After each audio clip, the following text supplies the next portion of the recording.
Please come, Garima. Please come. Good evening, ma'am. Good evening. Please sit down. Your seat is there. Thank you, sir.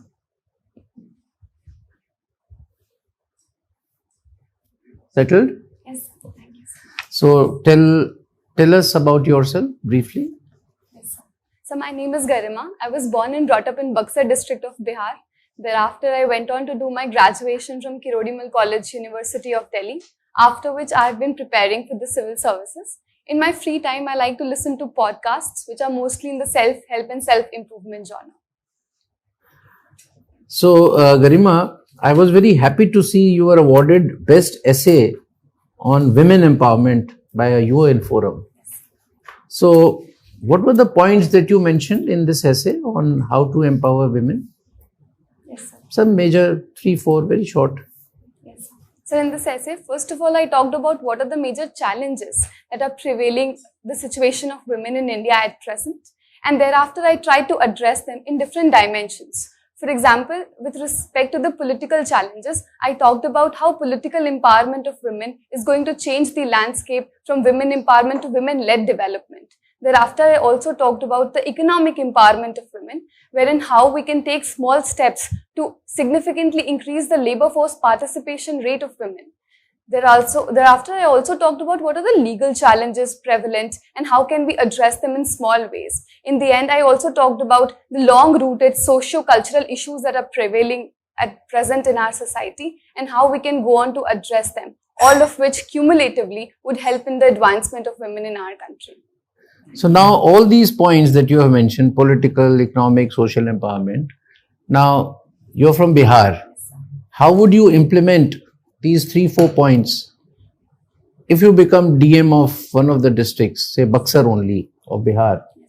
How would you actually bring them into practice? Yes, sir. So, very briefly. Yes, sir. Let's talk one by one. Political empowerment. Can you do anything about it?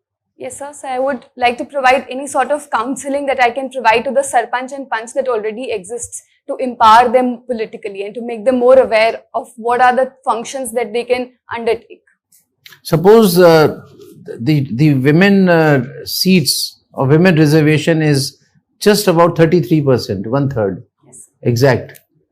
Can you motivate them to go up further, up to 50%?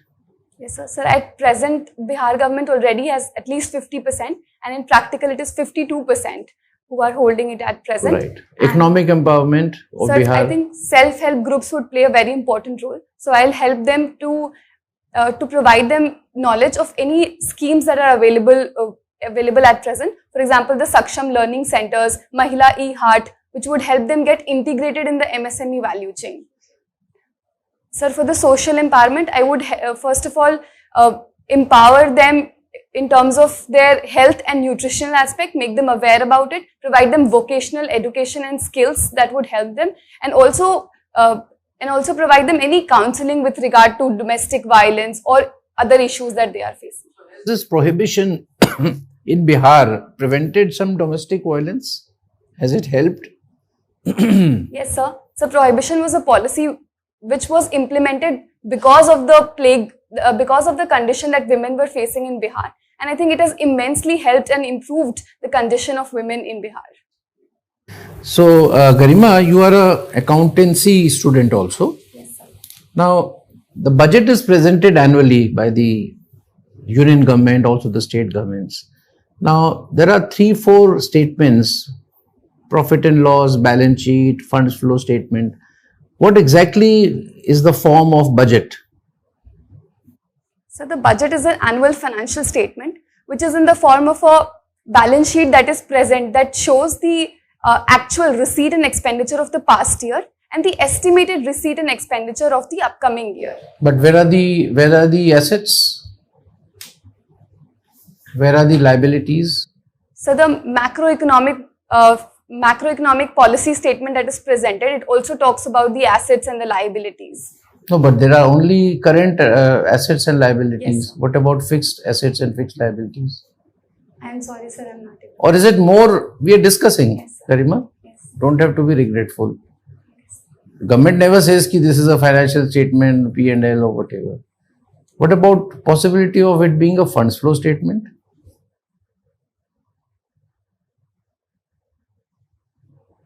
You have no idea, it doesn't matter. So let me come to commerce. Is it okay? Suppose if we are trying FTA with the UAE, FTA with Australia, European Union, suppose a situation comes that the entire, we are free trade world. Anywhere you can, whichever quantity, whichever product you can trade with any country. How would India gain and how would India lose? Sir, if there was a scenario, then India would gain in terms of the services that it would export to the other economies, because that is the proficiency of India. In terms of goods, we have competitiveness in a lot of product, but India would stand to lose in terms of the cheap electronic goods that would be flooded in India, which India is still developing its infrastructure for. So I think that would be a minus point, and the services sector would be a plus point for India. Okay. My last question. In the last budget, in this budget, you are a commerce and accountancy student also.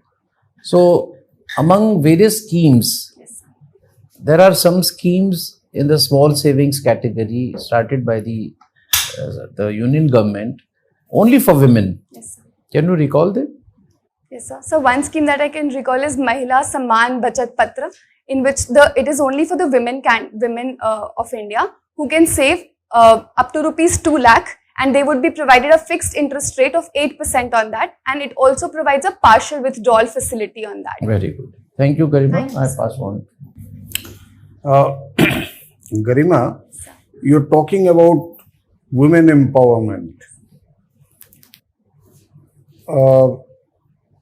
Yesterday only, something relating to women empowerment, very noteworthy thing has happened in Nagaland. Yes, sir. What has happened? So 2 women MLAs have been elected in Nagaland who are women. For the first time. Yes, sir, for the first time. Okay. Suppose you are a district magistrate of a district, as women empowerment is your forte sort of thing. Now you're talking about sarpanches, pradhans and all that. What we have seen that the pradhan or sarpanch, they elect a lady, but all the works is done generally by her husband. In many villages we have seen like that. And you call a meeting of the sarpanches or the pradhans. So they come to you in your meeting, but they are accompanied by their husbands also. Okay? Now what you will do, because they don't know anything ABC about any decision taken or anything to be told. The man replies everything. He says everything. The women is just a sort of rubber stamp and do some signature sort of thing. So as a district magistrate, what you are going to do in such a scenario if it happens before you? Yes, sir. So I think I would tackle this situation in both the short term and the long term. For the short term, I would try to make aware the women that it is their prerogative and it is their right as well as the responsibility to discharge the functions. But because historically they have been discriminated and they are not in a position to discharge their functions in an efficient manner and they feel underconfident, in the long run I'll try to train and educate them in whatever ways I can by getting them admitted into learning gap schools or vocational education. Also, I would like this to be accompanied by a sensitization of their male counterparts so that they also realize that women-led development would bring revolutionary impact in the district and would improve the outcome for everyone of that district as well as the nation. This women empowerment factor, it has also is a very important factor in Pradhan Mantri Gram Awas Yojana. How the women empowerment is an important factor in Pradhan Mantri Gram Awas Yojana? Sir, I'm not exactly sure, but if you would allow me, I would like to take a guess. Sir, I believe the house that is registered is in the name of a female member of the house. That's good. Garima, now I just wanted to discuss with you about these civilizations, human civilization.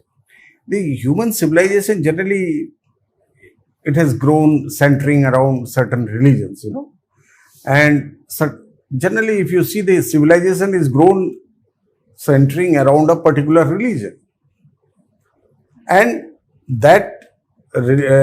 those civilizations, there have been clashes also, there have been conflicts also, there have been wars also throughout the ages. Why do you think this religion is such an important factor? Because religion, generally we recognize something which is unseen. We fear something which is unseen.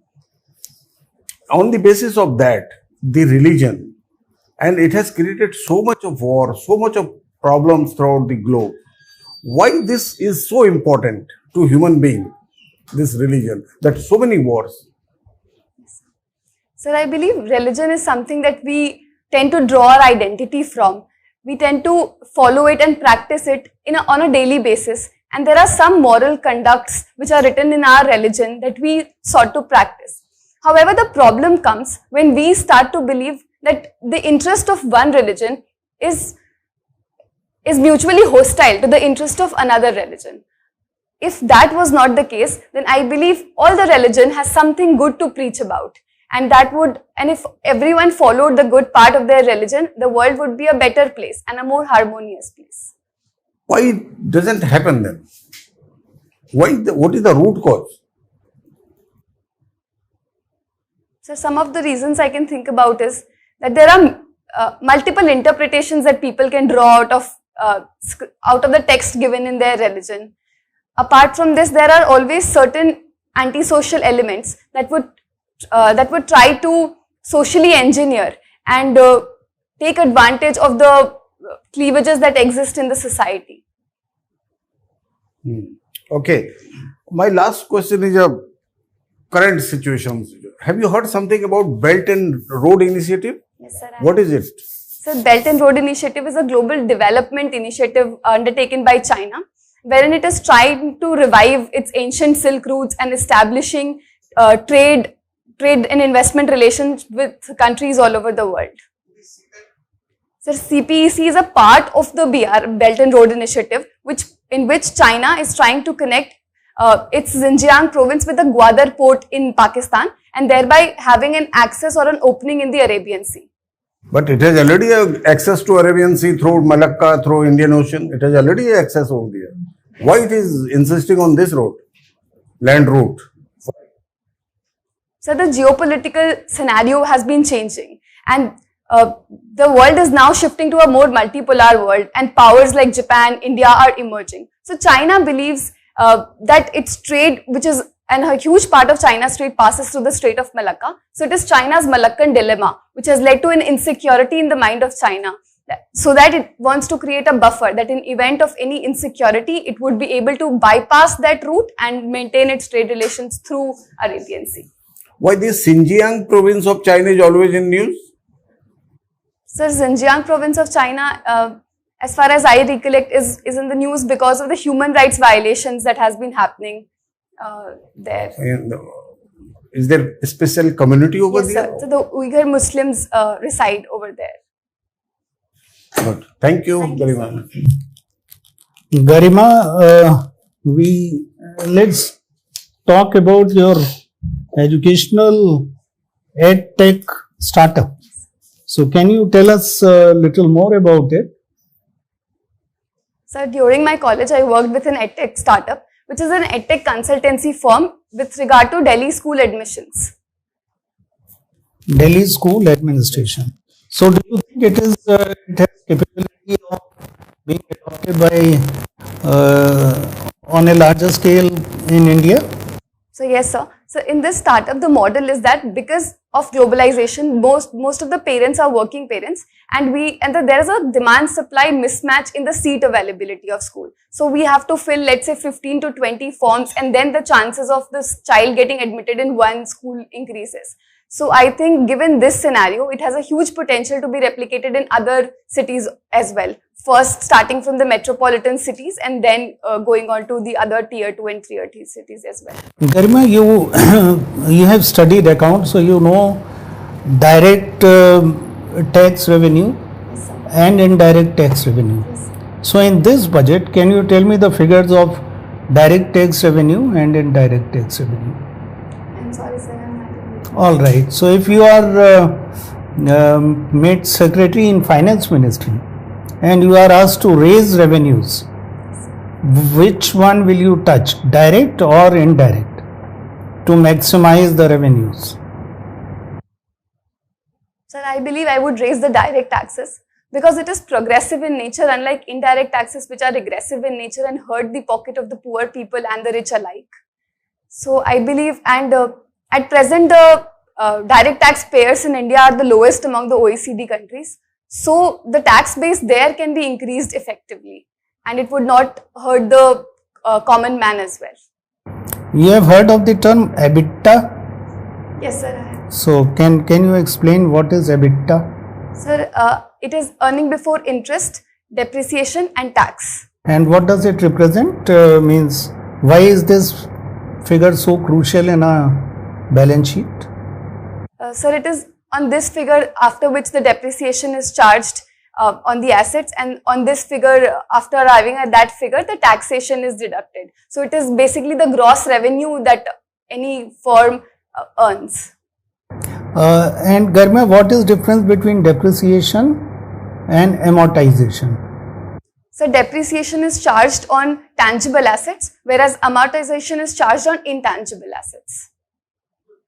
Last question I want to ask you is on foreign reserves.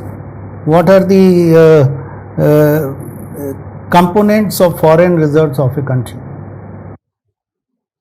So a country's foreign reserves consists of the special drawing rights, then the gold and the gold bullions that the RBI keeps with itself, and the securities that the RBI holds in different nations of different government, and the dollar and the foreign currencies that it holds. So all of this constitutes the foreign reserves of a country. Thank you, sir.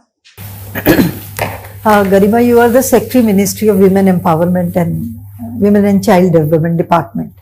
All right. Now you have a desire that this Women's Reservation Bill should be brought before Lok Sabha, but the political will is otherwise. So as a Secretary, how will you try to influence, I am using the word try to influence the decision makers to see that it gets through, it goes to the Parliament, to the Lok Sabha? Yes, ma'am. I think it would be very desirable if this happens, and if given an opportunity, I would definitely try to present them case studies from all around the world. For example, the recent New Zealand Prime Minister Jacinda Ardern, who did really well during COVID, I would try to convince them using that. Secondly, I would also try to convince them in terms of equality and justice that would prevail once this bill passes, because women constitute around 50% of our population, and their representation in the Parliament is only 14%. Third, I would try to show them research and evidence that exists. For example, a research by Esther Duflo says that when women are in the position of policy making, then they focus more on social infrastructure, and the outcomes are not just benefiting the women, but are benefiting the entire country as a whole. So in that capacity. Now you are in IFS, Indian Foreign Service, and you are posted in one of the cities. You are posted in Tehran, and this incidence of poisoning of girls, going to the school is taking place. So how will you try to, and obviously you will not be in favor of this, what will you do to influence the public opinion against it in a subtle manner without compromising with the foreign policy or without compromising our relations with Iran? And this is a very tragic incident and it should not happen. In this respect, I would try to first of all take into confidence the influential figures in Iran. It can be the religious leaders who are not very radical but believe in equality, because they would have an appealing power there. Apart from this, I would also like to convey my message to the larger public in Iran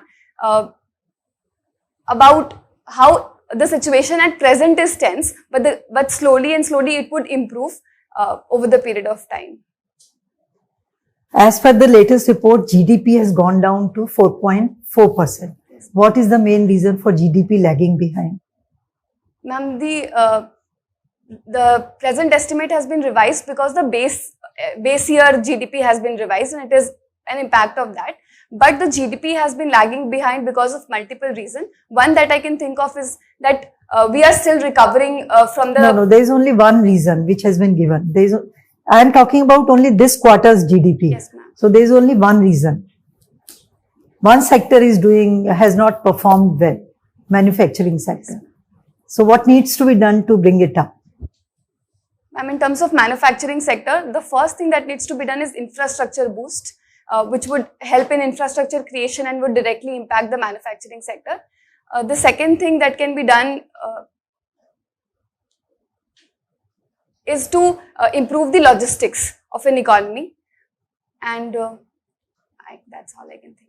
So these things can't be done overnight, right? Yes. Anyways, my last question is about Quad meeting which ended today, and Indo-Pacific region was on the agenda, one of the items. What is the importance of Indo-Pacific region for India? Ma'am, recently the geopolitical theater has been shifting towards the Indo-Pacific. The Indo-Pacific is important for India because it is India's traditional sphere of influence. India wants to be a net security provider in the Indian Ocean region. Also, China's increasing efforts to impart its footprints in the Indian Ocean region by leasing ports all over our country, all over our neighborhood, needs to be tackled, and therefore, and also to ensure freedom of navigation and rules-based international order, the Quad meeting would play its role in that. Thank you, ma'am. Thank you, ma'am. So, Garima, basic structure doctrine was in news recently. So, what was the issue about, and what is your take on the issue? So, the basic structure doctrine was in news recently because because the people have been demanding that the collegium system which exists at present should be modified to provide for a more transparent method of appointment of judges to the courts. Okay, so what's your take on the issue? Sir, I believe that judicial independence cannot be separated from judicial accountability. In that regard, I believe that a modified collegium system would be a better method, wherein there would be representation both from the judiciary as well as from the executive. There would be eminent experts in that, and none should have a veto power over the other. I think, and also the method should be made a little more transparent, and the time limit of sending proposals and ratifying them should be reduced and made very transparent. I would like to know your opinion about the Adani issue and the Hindenburg report. Is there a question mark on regulators? How do you see the entire episode? So the issue is still under investigation. Till that happens, I believe the regulatory structure in India is very coherent and extensive in this regard. And however, certain safeguards need to be ensured. For example, there can be a better regulation on offshore shell entity through which Adani is alleged and accused of holding its shares. Apart from this, once the investigation report comes out, it would be in a better manner to judge the situation. It is said that investigation agencies or the central agencies like CBI, ED are not truly independent. So, how do you see this statement? Yes, sir. It is often said that central agencies like CBI are not truly independent and they work at the behest of the center. However, I believe there have been reforms in the appointment of the CBI director as well, which has made that body a more independent body, and they have performed exceptionally well in certain cases and investigations. So I think something more can be done, but the situation is still improving. Okay. So Garima, tell me, if petrol and diesel are bought under the ambit of GST, what will be the advantages as well as disadvantages?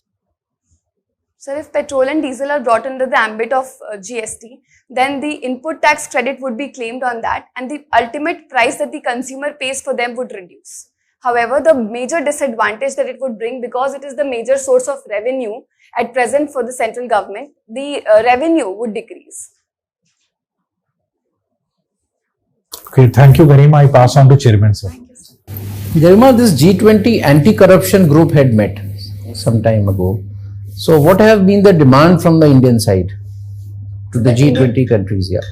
So the Indian side had demanded for strengthening of the Fugitive Economic Offenders Act and the easier extradition of the fugitive economic offenders from other countries to India, which would help in better recovery of the loss that has happened from Indian banks and would help in their improving their financial position as well. What else? Anything on the process Sir, I am not to expedite the judicial process?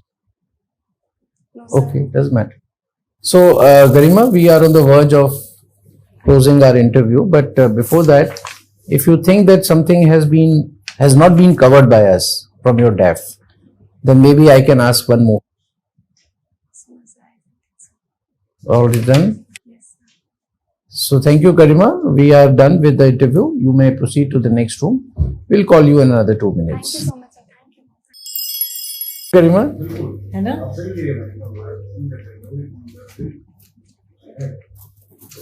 please sit down.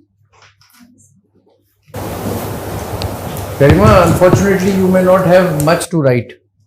Guess why? Probably I did good. Yeah, because there is not many things that we are going to advise.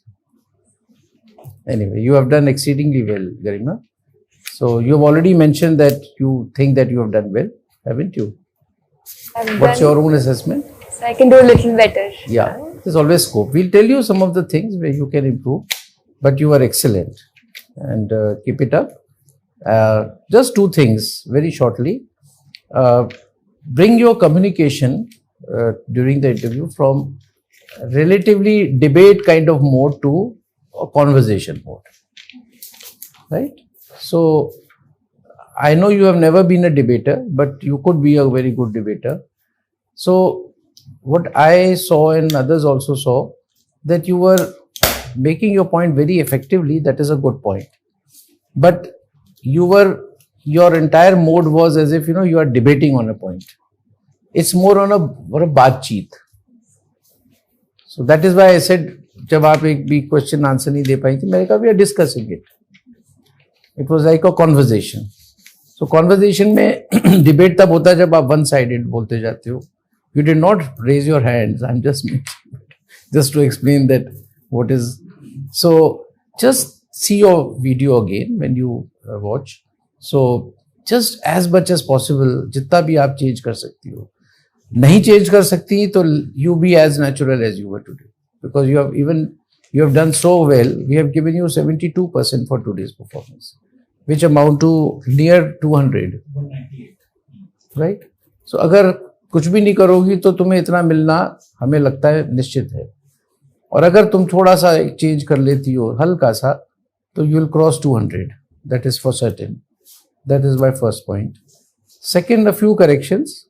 One about this Mahila Samman, you said 8%. It is 7.5. Just check it. And if you are not very sure about these percentages, you should avoid.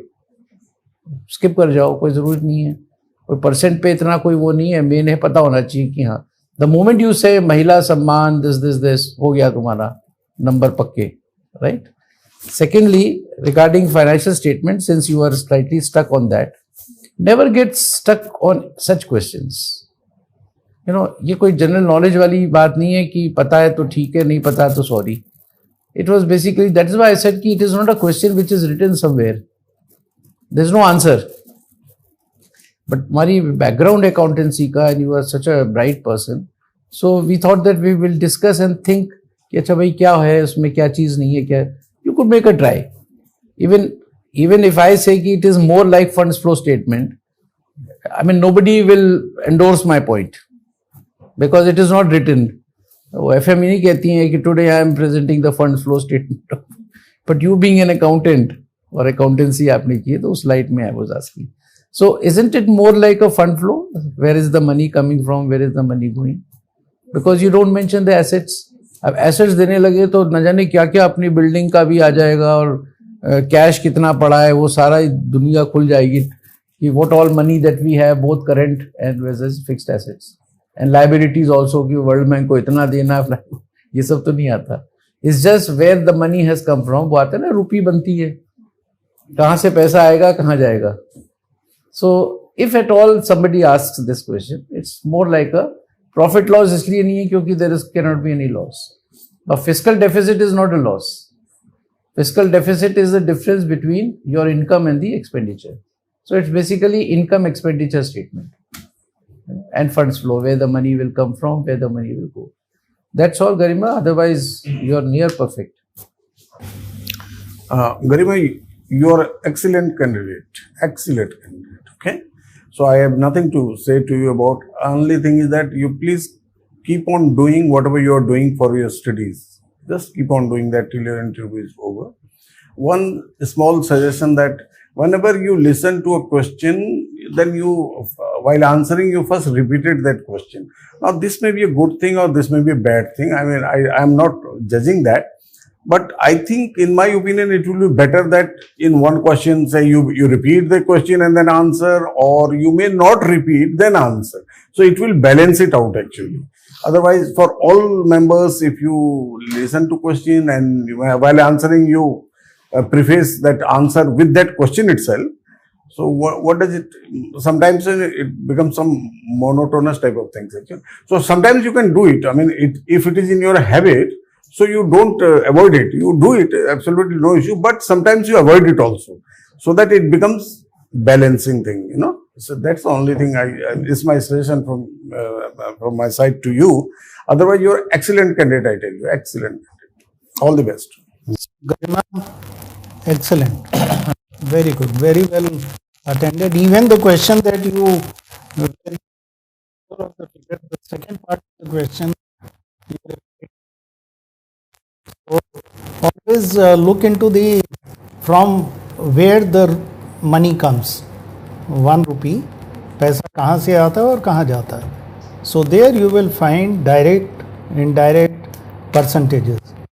So you will find that total maybe around 58% comes out of both direct plus indirect.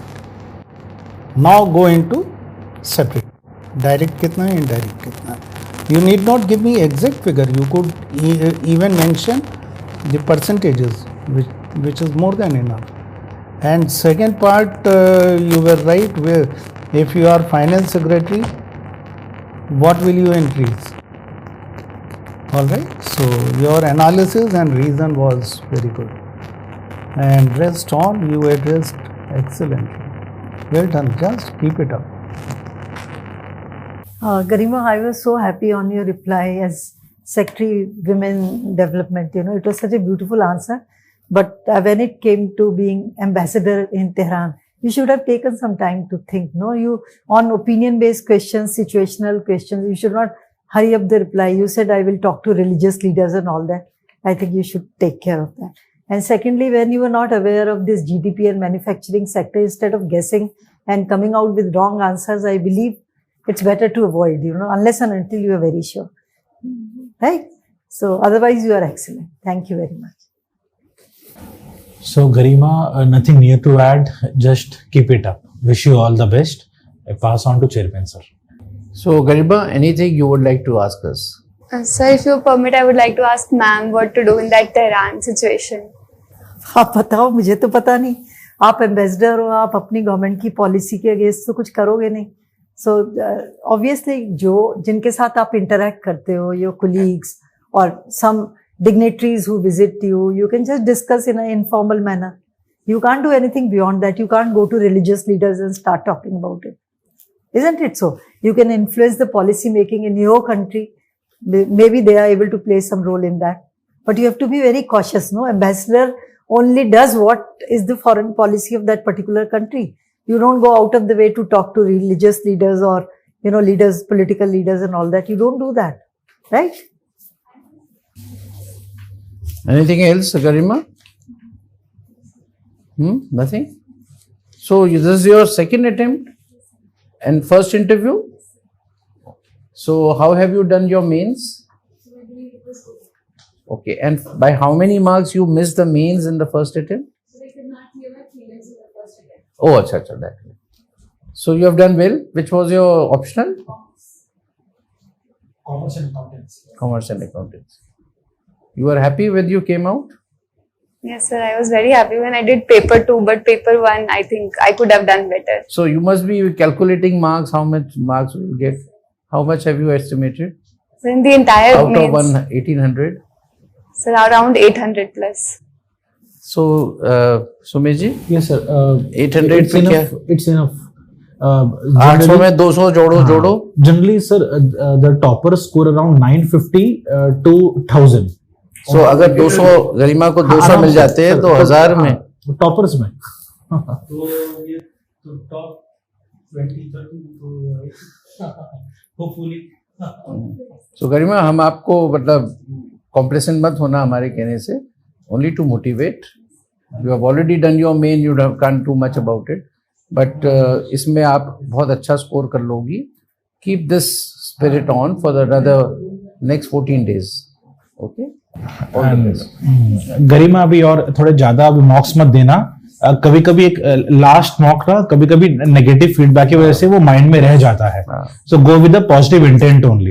And marks अभी sir ने शायद बता दिए हैं. We have told, I told 198 marks. हाँ, तो इससे ऊपर ही लाने हैं. ठीक है. Thank you, ma'am. Thank you. Wish you all the Thank you.